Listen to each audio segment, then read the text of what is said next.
Well, first of all, I just want to say it's a Cat-Griz rivalry game, and the Grizz are a very, very talented team. We shot the ball well today. I thought our third quarter defense really stepped up, took it up a notch. We made some really good adjustments at halftime, and extremely proud of the team.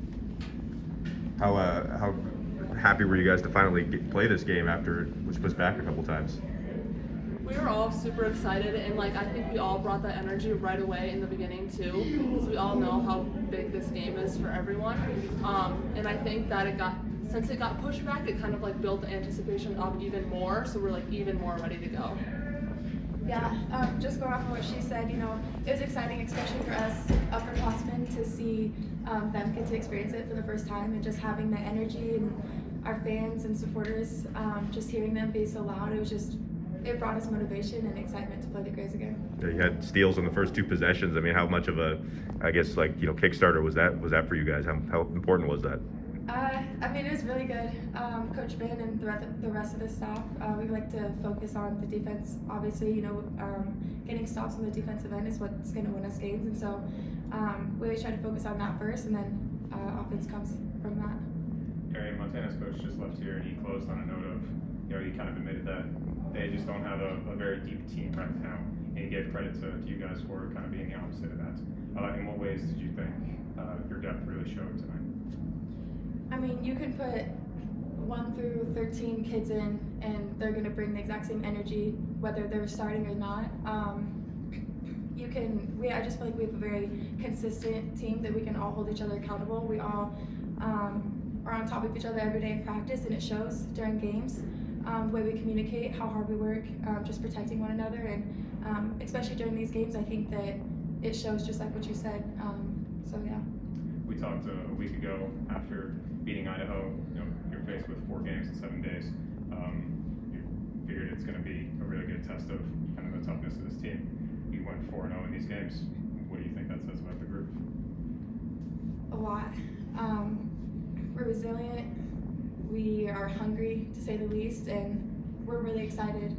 We're taking really big steps, I think, these last couple games, and we're going to keep building from that. And just knowing that, it's motivating, and it's really exciting to keep getting in practice and to push each other to get better. What would you say about this game and in this building specifically, why you guys have had so much success in this setting? Protecting one another. I would say that's the biggest thing, especially on the defensive end. We don't leave one another on islands. That's what you say. We have each other's back always, and we don't try to focus on, if we do mess up, we try to make a wrong into a right and just move on to the next play and make the next play better. And Taylor, you did 4 of the team's threes tonight. When you see that Montana is having so much trouble getting the ball in from distance on their side, does each 3-pointer that your own team makes just feel that much better? Does it feel just a little bit bigger?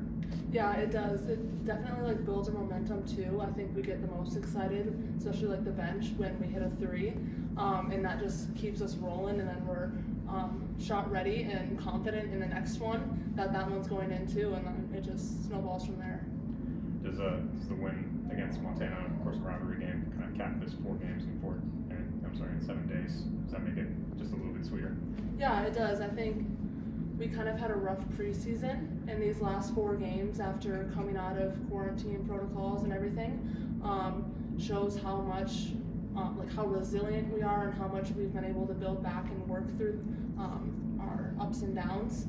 So I think this 4-game stretch will continue on, hopefully. And for both of you, as you kind of alluded to in the preseason, the team trailed a lot and didn't have a whole lot of comebacks. I think this is the 4th consecutive game you've led for over 35 minutes, so you've learned to kind of get the lead and then keep it. What is kind of the difference? What has maybe been the switch that has been flipped on this team? I think we've been focusing on coming out of halftime strong. I think in the first half of the season, we struggled with the 3rd quarter. If we were doing good in the first half, we kind of let up in the 3rd quarter, and that's how other teams got back into the game. So I think especially these last 2 games, we've come out of halftime ready to go, and just keeping them down.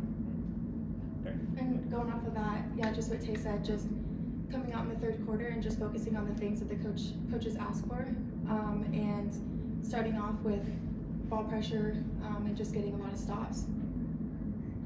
And One more question for the student athletes. yeah, just for in that third quarter, you know, you hit 3 threes in a row. I mean, how just great did that feel? What was kind of going through your mind especially after the third one?